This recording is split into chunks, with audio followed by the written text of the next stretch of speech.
Canım iste canım bile sana kurban yar. Yıldızlar yerinde güzel bırak dursun yar. Saçlarımı ellerinle okşa yeter yar. Gönlüm senden bir şey ister, nasıl desem yar.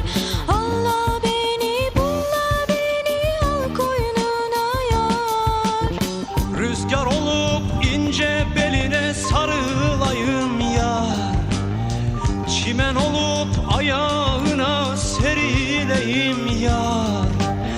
Sürme olup gözlerine sürüleyim yar.